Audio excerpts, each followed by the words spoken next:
The governor of Edo State is a born-again Christian that is scared to commit sin.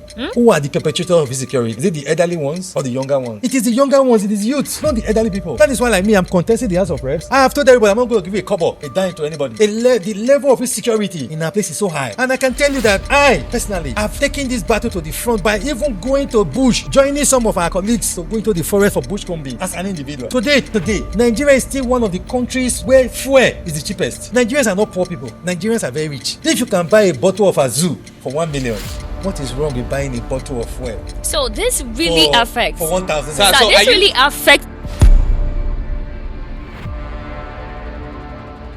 Welcome to Youth in Politics. My name is Ipo Elijah MC Network. And I am Elliot Cassandra Erika. Today with us in the studio is a distinguished and renowned guest, is a lawyer, a journalist, and a politician, currently serving as the chairman of the Edo State Ecological Funding and Management Commission, a former APC South-South Organizing Secretary. He is a prominent Edo State political figure known for grassroots mobilization, championing youth development, and pursuing environmental sustainability. Ladies and gentlemen, Dr. Blessing Agbomhere. Did I get that right? Thank you. Thank you so much. It's so pleasant having you here. All right, so welcome to the show once again. So as a youth in office, what strategy can be used to involve youth in politics? Well, the truth of the matter is that youths are already in politics. And when you say involve youth in politics, you are still thinking backward. Okay. We, the young people, are already in politics. Though many of us have misplaced priorities, right from history, the history of Nigeria, political emancipation, the youths have always been in politics. And do not forget, Nnamdi Azikiwe was a youth when he was in leadership position. And not just that, Gowon was about 30-something years when he became the president of Nigeria. Shehu Shagari was 30-something when he became the president of Nigeria.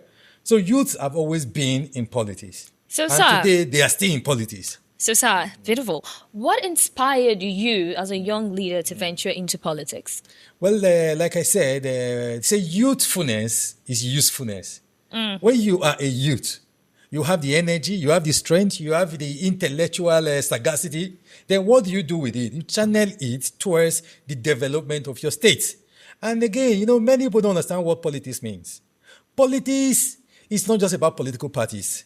Politics is the act and science of development, of administration, of management, of your village, your community, your society, and your nation. So that is why some people, when they tell me they are not politicians, I think they're stupid. Because if you participate, even in your home, in any argument, to ensure the proper management of your home, you're already becoming a politician, because that is politics. Sir, you said participate. How can a common youth participate in politics? You see, common youths are even more involved in politics. It's just that they have misplaced priorities. Now, when you talk about thuggery, who does the thuggery in politics? Who does the thuggery? The youths.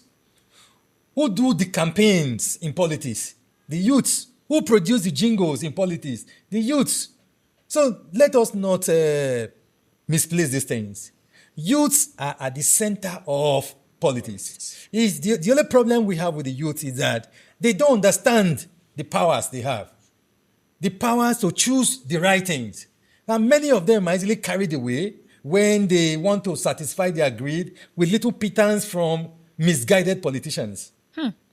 But whether we like it or not, we must understand this. The youths have always been at the center of politics, and the youth are still at the center of politics.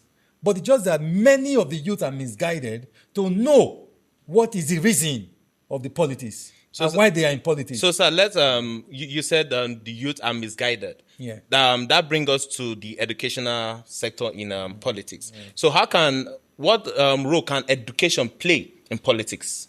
Well, I think what we need to think about is attitude and patriotism, not education. Because when you say education, you can talk about local education. You can talk about formal education. And I don't believe there are people in Isako are illiterate. Everybody in Isako is educated.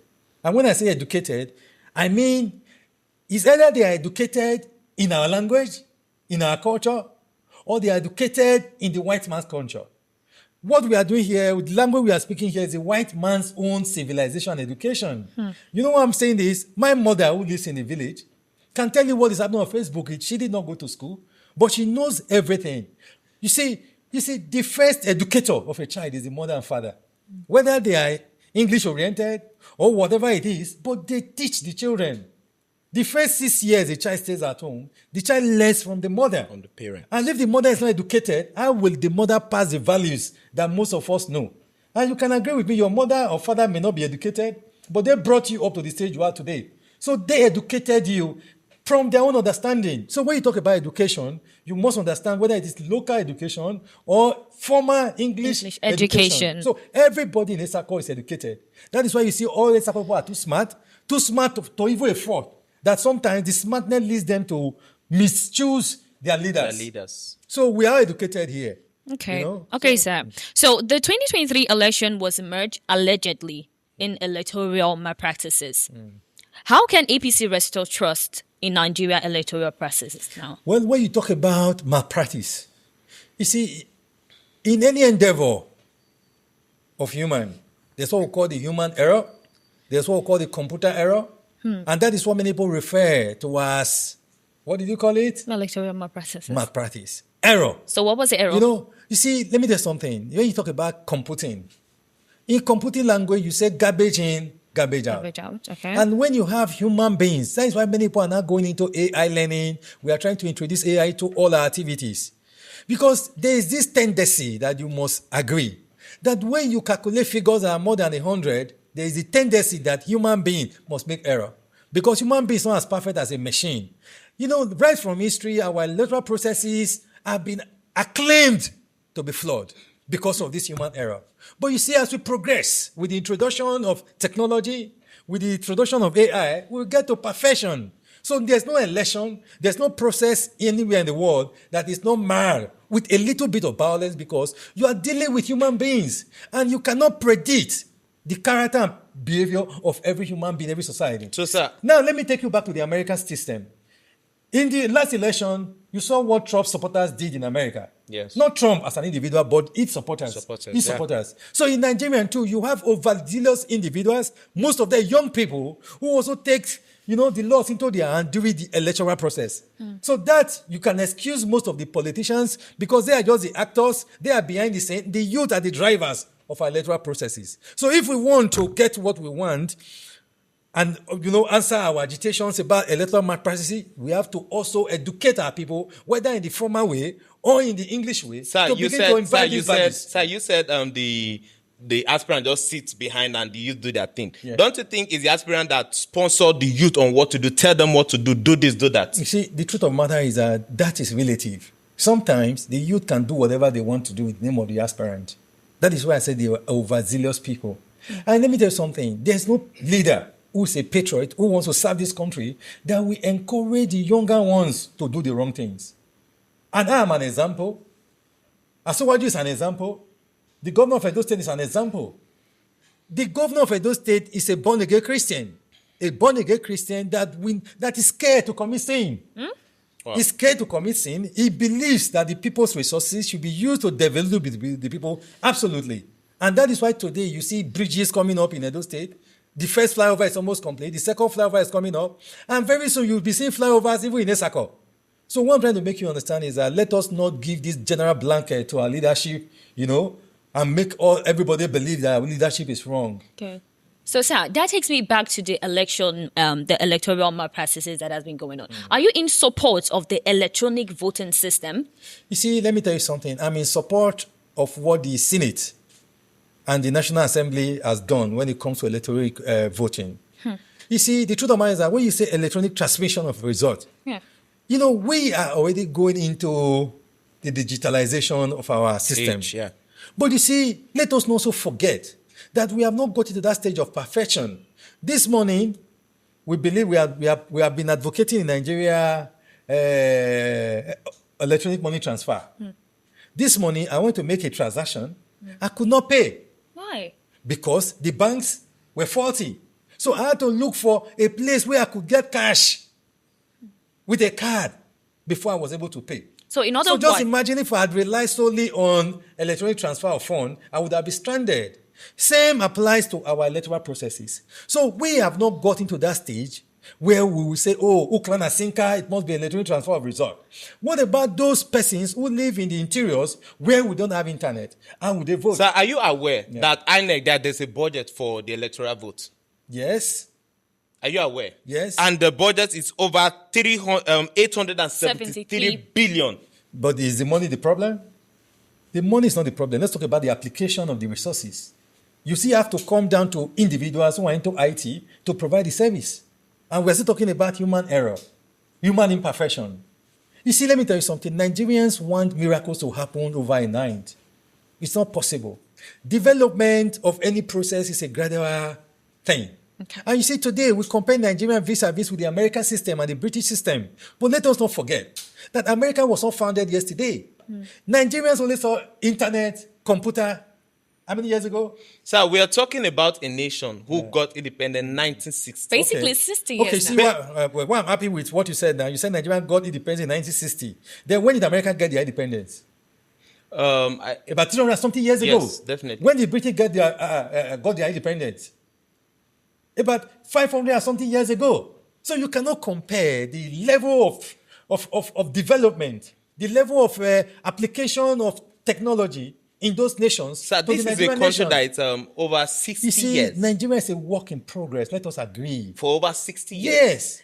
So Nigeria until we is a get work- to 300 See, years see, before we the could be way you calculate- technologically the way you buoyant. the way you calculate the age of a monkey is not the way you calculate the age of a human being.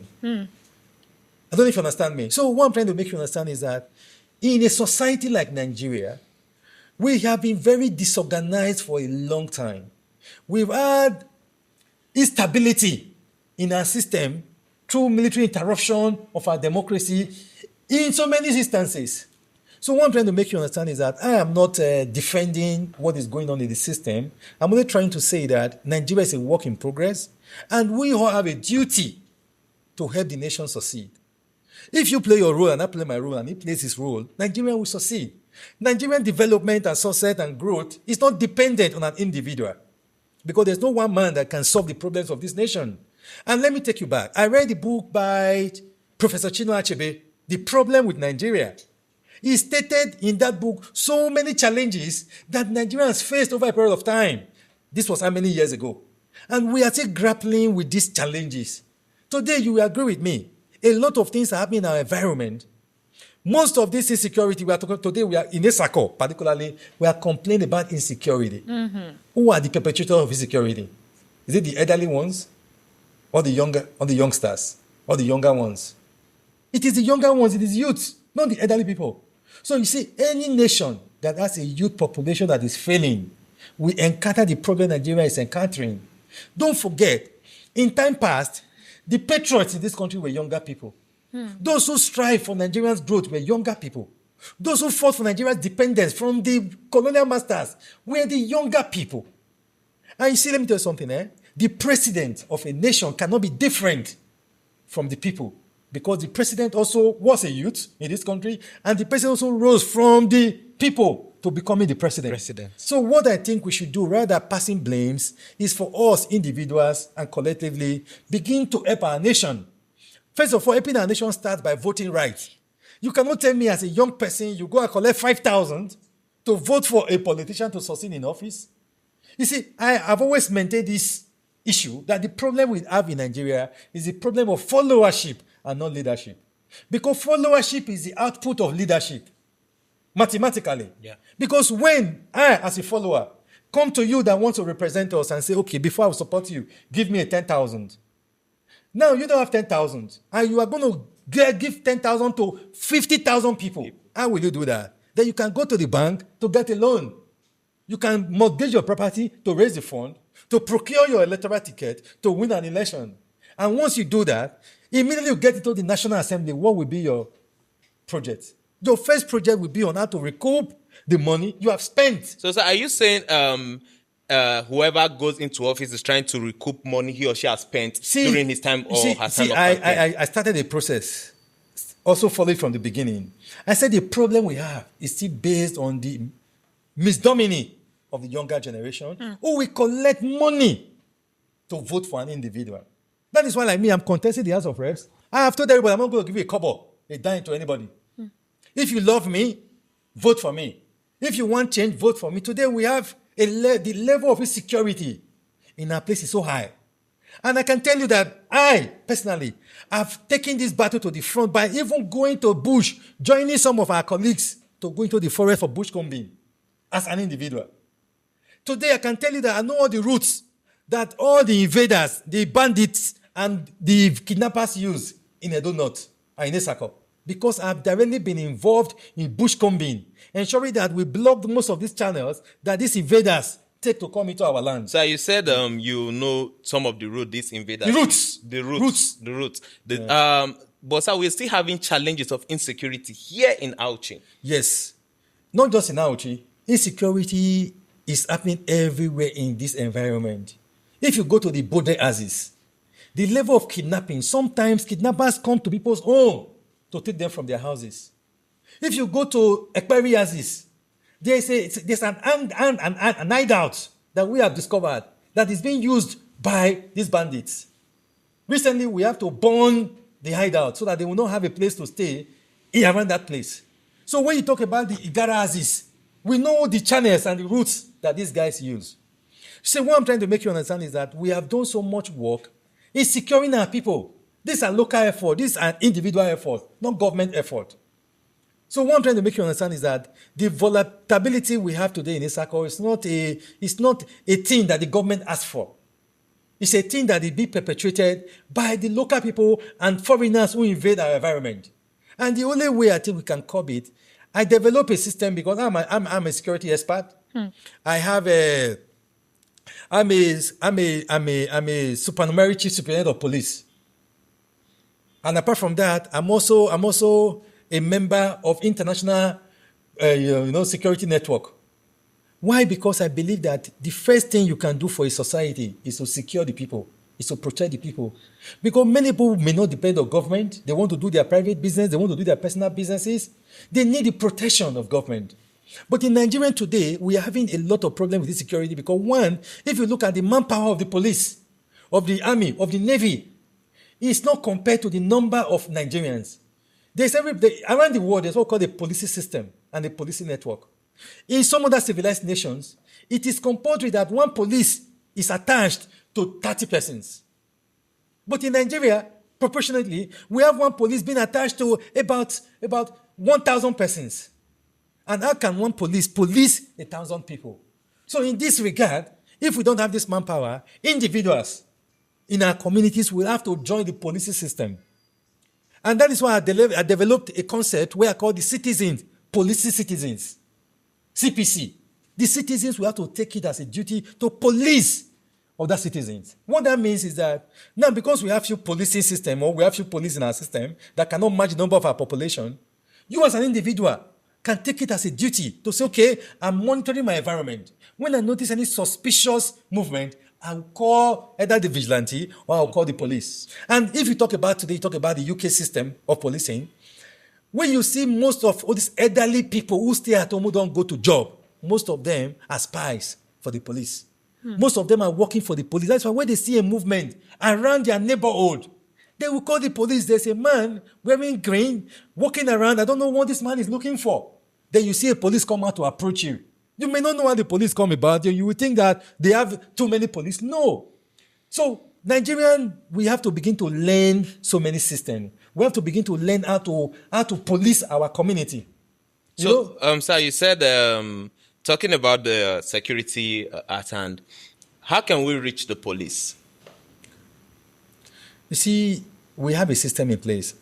I'm not saying the system is perfect. You see, that's why I said, whether we like it or not, we have to agree that Nigeria is a work in progress. I am a Nigerian. I have suffered some of these situations. Everybody is going through it. Let me tell you something. Even the rich today also cry. I traveled today all the way from Benin to Auchi. While I was traveling on the road, I had to hold my heart in my hands while coming. I was scared. But that did not stop me because I believe in God and I believe I will die the day I will die. The day I die is the day God has appointed for me to die. So what I'm trying to make you understand is that there are so many situations happening. We are in a process that is not perfect. We are in a process that is flawed, but we are all working towards achieving the goal. And everybody must collectively make their contributions for to achieve this. All right, sir. So the Nigerian subsidy removal has had a very devastating impact in citizens. What do you think about that? Yes, you see, the truth of the matter is that government past have always thought of how to, remove subsidy. Don't forget, it wasn't President Asiwaju who removed subsidy. It was Buhari who removed the subsidy. Do you think it was necessary? You see, the truth of the matter is that every nation, the government must find a way to generate revenue and resources. Because government anywhere in the world needs these resources and revenue to grow the nation. Us as Nigerians, we might be complaining because we're not seeing enough benefits from subsidy removal, but you cannot stop government from thinking about avenues to grow its economy. The resources the federal government is generating today, the resources that the federal government is allocating to states today is as a result of the subsidy removal. But sir, do you know the removal of the fuel subsidy came as a shock to Nigerians? You see, let me tell you something. Nigerians, what we also have is misplaced priorities. If you can buy, in Nigeria, you see, when we do parties, we buy a bottle of Nixon for 30,000. When we do parties in Nigeria, we buy a zoo for 1 million naira. When we do parties in Nigeria, we buy Glenfiddich 21 years for 800,000 in clubs. And not just that, I know how we spend money as young people.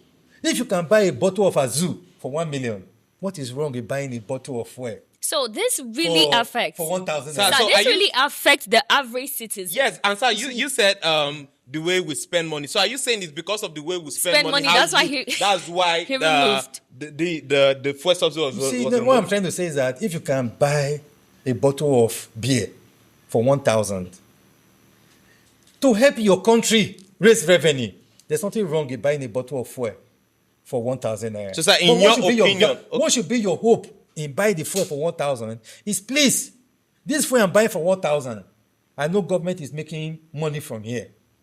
Please apply this money to tie my roads. Apply this money to give me water. Let me tell you something. We all go to America and we are happy that we are in America. America is beautiful. We go to the UK, we are happy. UK is beautiful. But check about the taxi system in America and the UK.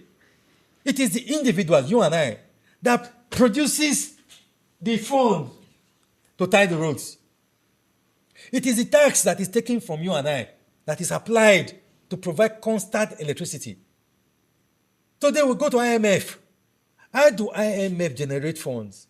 IMF generate funds from monies lodged into their country by other nations. Nigeria today, fuel is now about 800 or something to 1,000 naira. 1,002. Pardon? 1,002. Okay. No, that is at the local areas. In the cities, fuel is not sold for 1,002. I bought fuel this morning. So what I'm trying to make you understand is that you can relatively say is cost of transportation of the product. Today, Nigeria is still one of the countries where fuel is the cheapest. Nigeria. It's still go to Cotonou, a neighboring country, how much is fuel sold? In America, how much is fuel sold? In Britain, you see, Nigerians, let me tell you something. Nigerians are not poor people. Nigerians are very rich. If you want to know whether Nigerians are poor or rich, go to Cotonou, Benin Republic. Go to Guinea Equatorial. Go to Mali. Go to Burkina Faso. The dream of an average young man in Cotonou is to buy a lady's bike. The dream of an average young man like me in Cameroon is to buy a keke napep. And even buying the keke napep is not as easy as you can think. Nigerians, we are very rich. We are ambitious. We invest in the wrong things.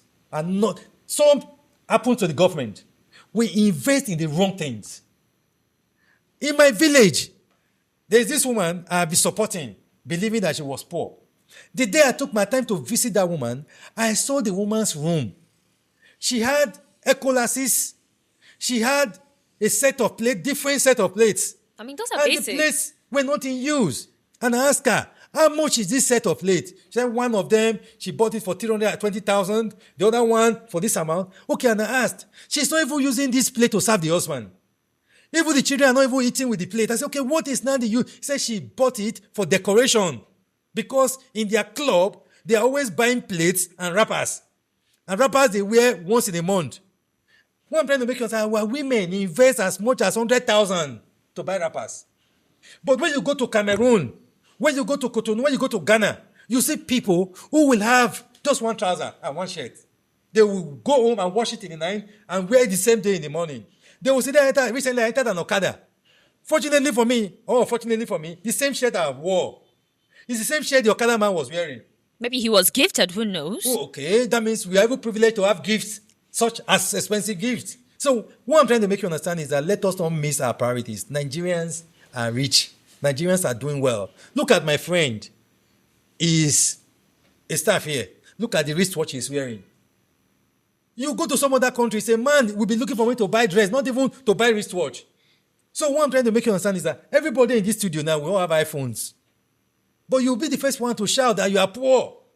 You are poor and you can afford an iPhone. So what kind of poverty is that? So what I'm trying to make you understand is that you can buy an iPhone for 1 million, but to buy petrol that will take you from one place to another, you will not buy it for 1,000 naira. Okay, you said,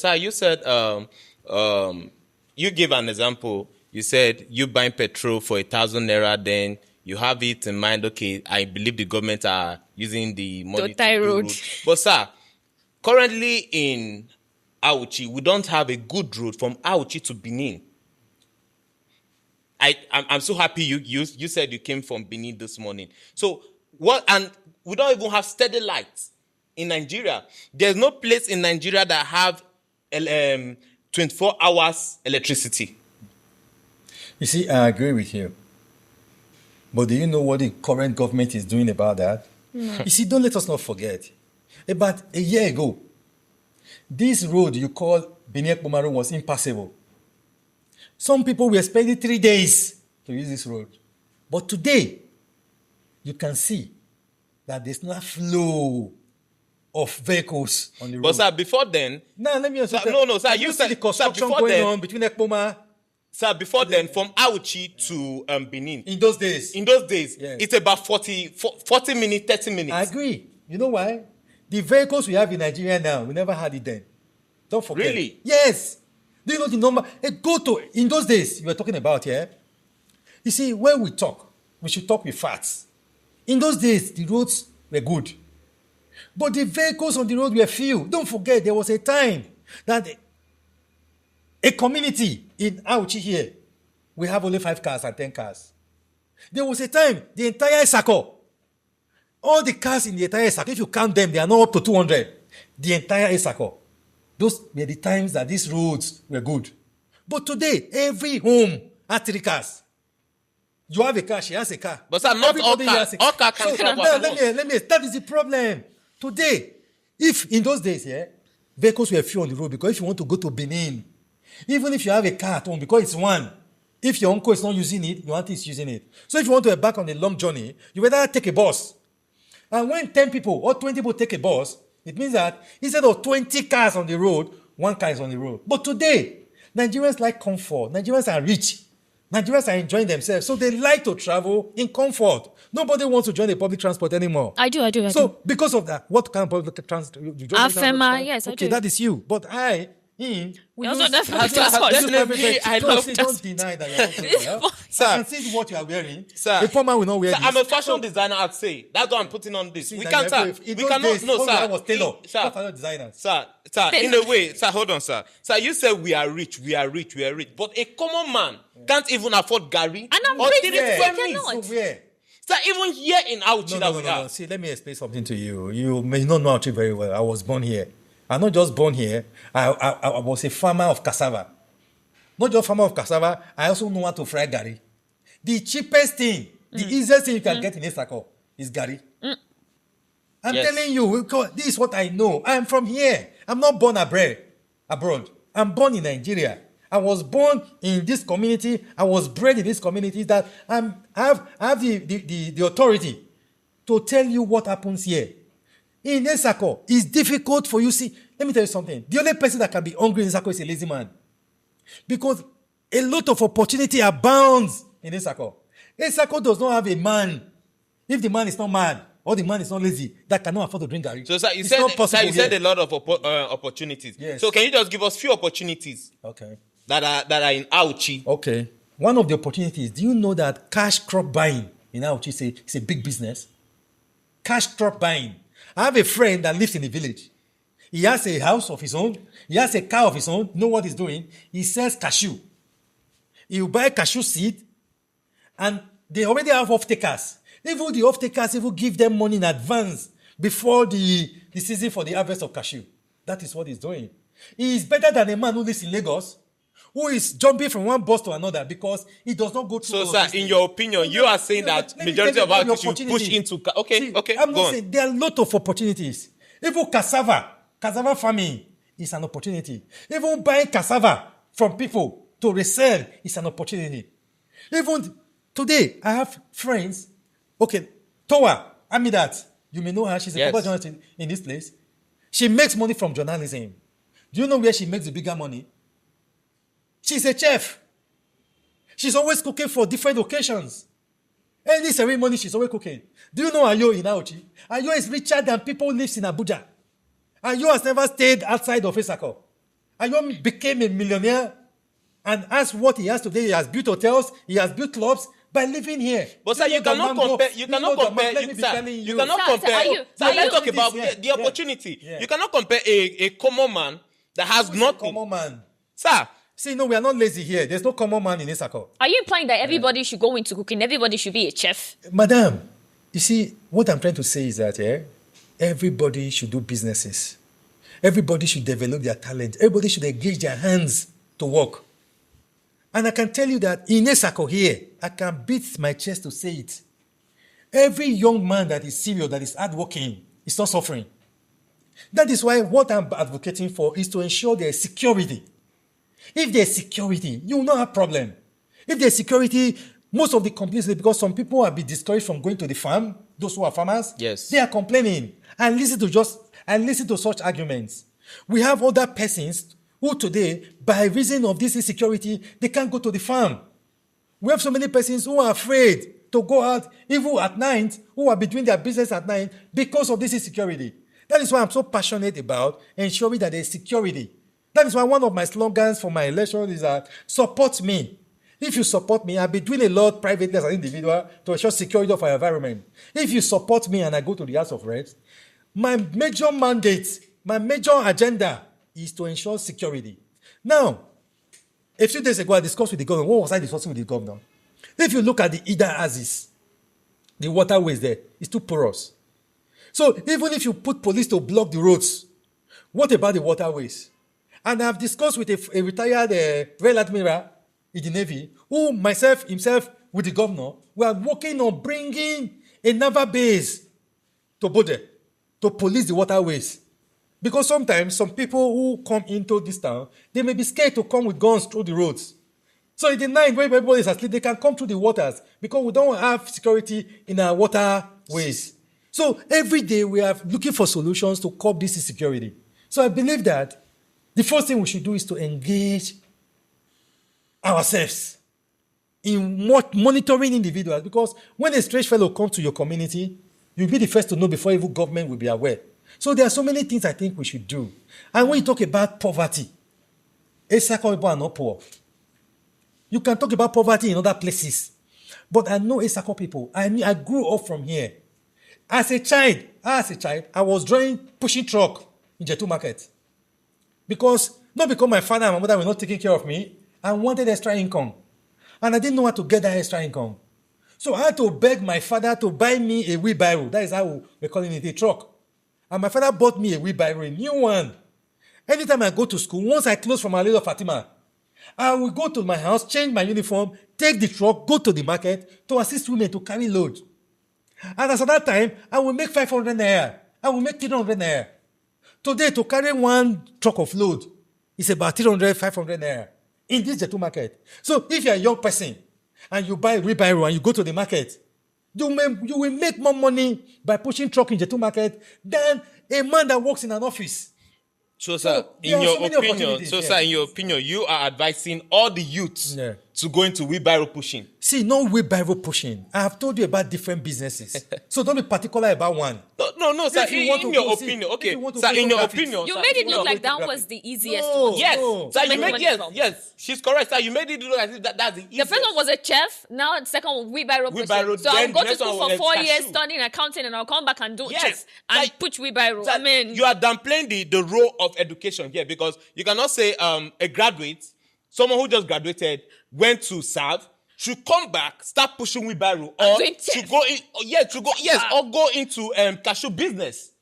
That it's as if you are downplaying the role of education here. You know why I listen to you? Yes, sir. I listen to you because I'm a good leader. Yes, sir. And every good leader will listen to agitation. his Some people, aspects, yeah. You know, yes. both of you were firing me from different Sorry, sides. sir. But I had to listen to get what you are saying. Yes, and sir. now I've gotten what you have said. Yes, sir. But you see, what you need to understand is, I am not agitating or I'm not advising for young people to follow one line of business. Okay. I have mentioned farming to you. Yes, sir. I have mentioned cash crops marketing to you. Still I agriculture. have mentioned chefing, chefing, and, yeah. and selling Culinary. food to you. Yes, sir. And again, why are you particular about the wheelbarrow?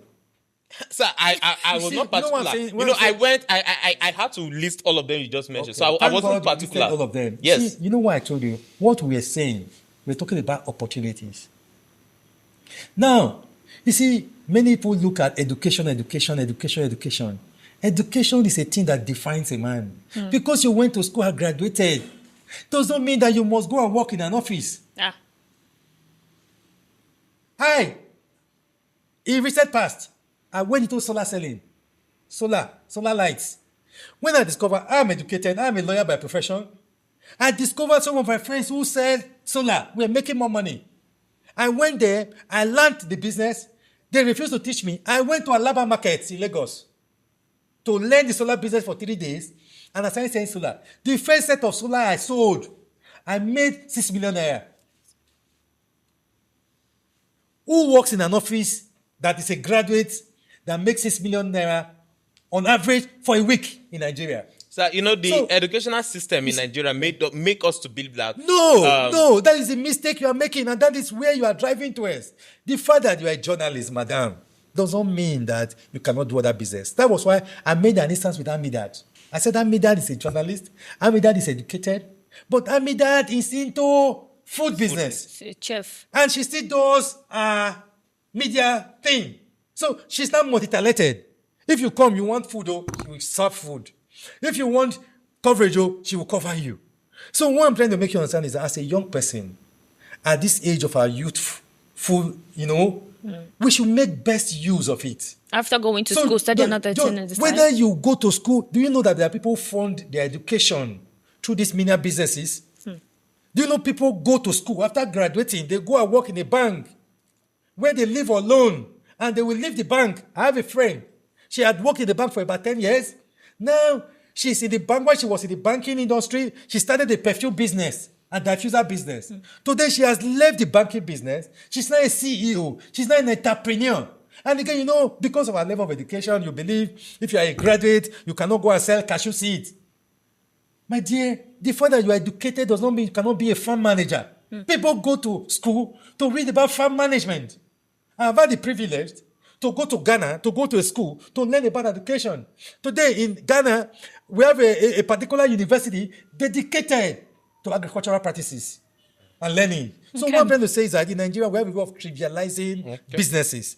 The fact that you are pushing truck, you can also be, there are people who are into keke napep driving. From driving keke napep, they grew up to having 20 keke napep, and they now become a business manager. They sit in their office to employ people to drive the keke, they manage the keke and make money from it. So why I'm still telling you this here, education doesn't mean that you must go and fight to remain in an air-conditioned room to make money. That's not education. So education is your ability to identify the opportunities around you is education. That is why today we have added entrepreneurship to our curriculum. So that when you go to school and you graduate from school, with the knowledge of entrepreneurship, you'll be able to identify the opportunities around you. So don't think that I'm agitating for people to go to school, to go and learn trades, to go and be farmers. No. If you are educated, you'll be a better farmer. Okay. If you are educated, you'll be a better truck pusher. And when you say truck pushing has to do with so many things. Moving cargo from one, see, you can decide to start with wheelbarrow, you move cargo from one point to another point. After that, you can advance to keke napep, you move goods from one place to another place. After that, you cannot become a transporter. You cannot become a delivery man. Look at God is good. What is God is good doing? We say God is good logistics. Sometimes when we see the name, we like the name, we like the we don't want, see, Nigerians, we are deceiving ourselves. Let's face reality. You are educated does not mean you cannot be a logistics man. You cannot take mails from one place to another. Yesterday, a young boy came into my office, and after talking, he told me that he's into logistics. He's a graduate, he's very smart and intelligent. He has created a logistic company where he has an office. If you want to move loads from Benin to Auchi, you meet him. And now he's not looking for a job in government because he makes an average of 1 million to 2 million every month. Okay. So what I'm trying to make you understand is that I'm not saying push truck, do this, do that. I'm just saying that there are so many opportunities that are bound. And your education is to make you identify the opportunities around you. Okay, sir. And there are so many opportunities around us. All right, sir. So please, I want to know, do you think the voting age should be lower to 16 here in Nigeria? Well, you see, voting age will not solve our problems. Because where you have a voting age of 18 minimum, not voting right. 18 is supposed to be an adult, right? An adult, yes. An adult that is up to 18, that is above 18, is still collecting money to vote.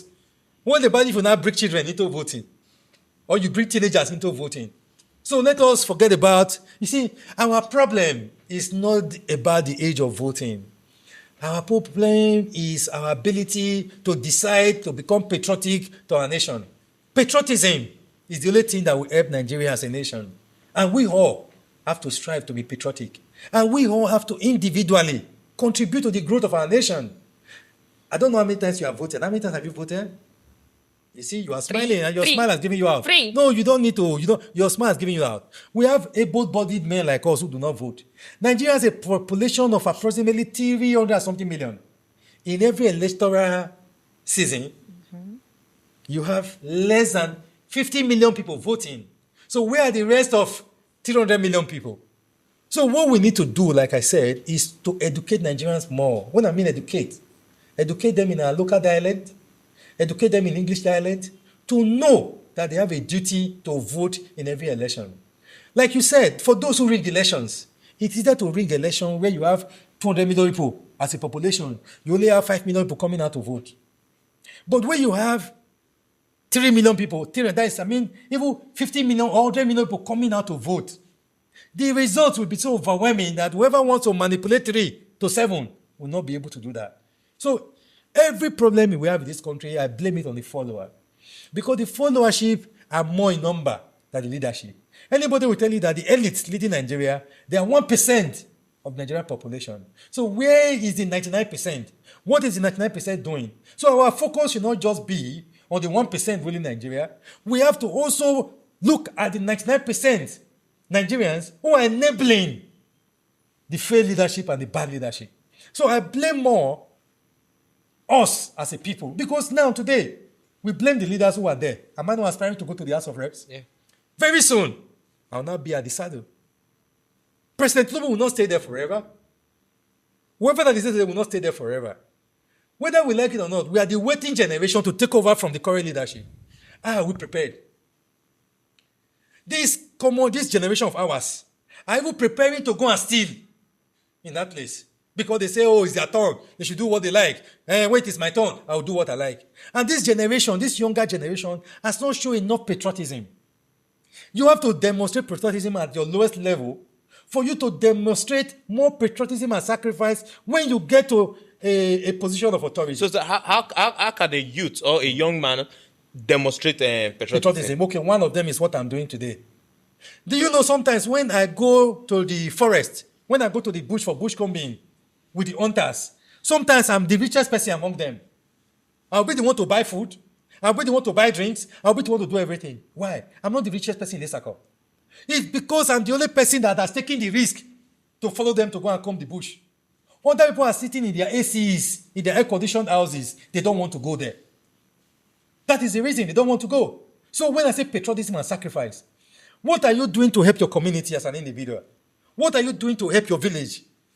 I can tell you that in Jetu, I mentioned names. In Jetu, I built an orphanage there. It's not my orphanage. I went to Jetu to celebrate my birthday at an orphanage. When I got there, I saw that about 40-something children were living in a 2-bedroom flat. The thing made me really angry. I felt bad. I said, no. Before I will build my own house, I will build an hostel that will comfortably house these persons. And within a period of 3, 4, 5, 6 months, I built an hostel in Jetu Orphanage. What orphanage, sir? Which orphanage, sir? It's an orphanage. Orphanage. So if you have gone to an orphanage, you see the building here. You see, it's an hostel. It's a big hall with a reception. The one at that Ayua Road? No, Iyuku Road. Iyuku. I'm the one that built it. Oh. I built it and donated it to them. I'm not the orphanage. I'm not the owner of the orphanage. Because I felt the welfare of those children are our responsibility as individuals.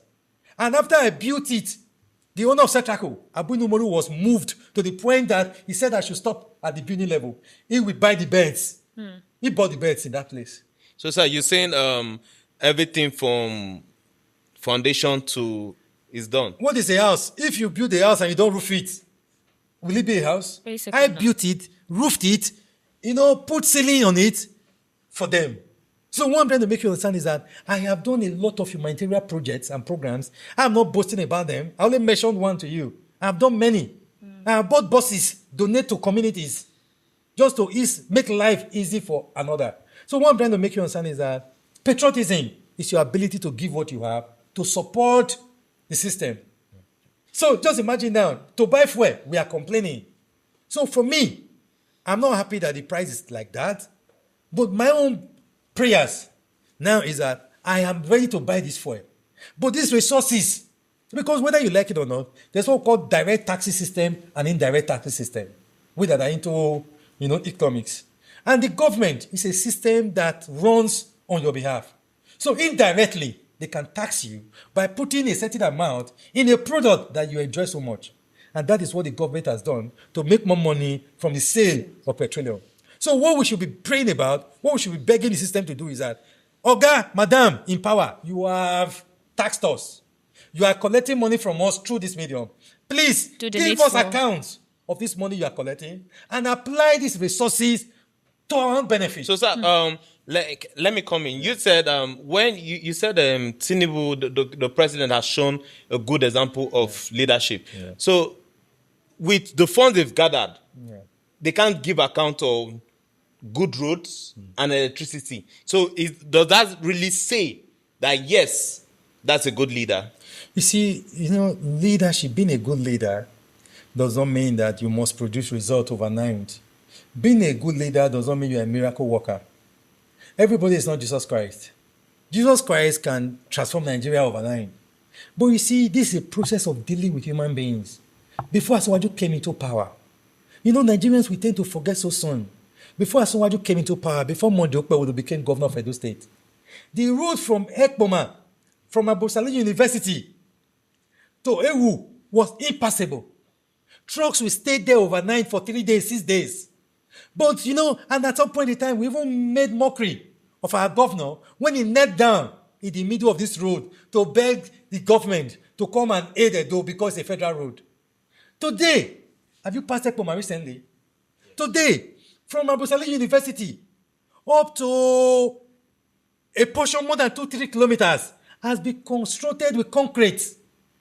You are not saying that. You are not seeing that. You are not seeing that effort. But before Asiwaju came, that road was completely shut down.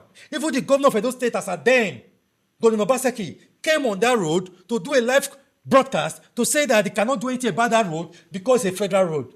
But today, that place has been fixed. It's not difficult for you to see trucks slipping on this road because that portion of the road has been fixed. And as I was coming now, when you get to Ewu Hill, there is construction going on in Ewu Hill. Go to Irua and see what the governor is doing. Irua today, the governor is constructing most of the communities in Irua in Esa land. Because to agree, Esa land has been abandoned by past government. Today, the governor is constructing more than 20 roads more than 20 roads stretching kilometers in this land. Now go to Benin. Did you see the flyover at Ramata? At Ramata. That flyover is almost 90% complete.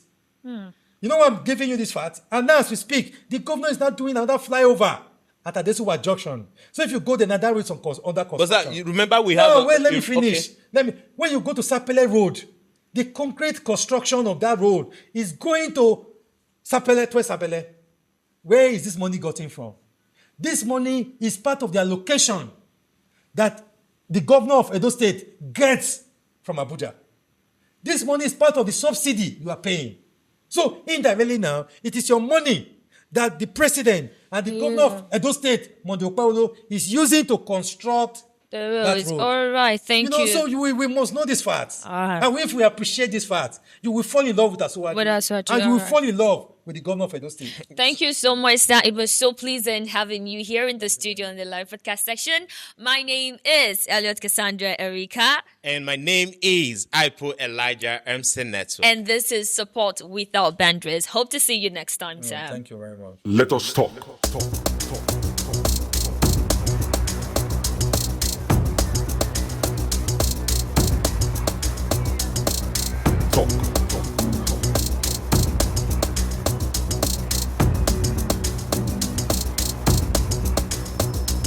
Let us talk.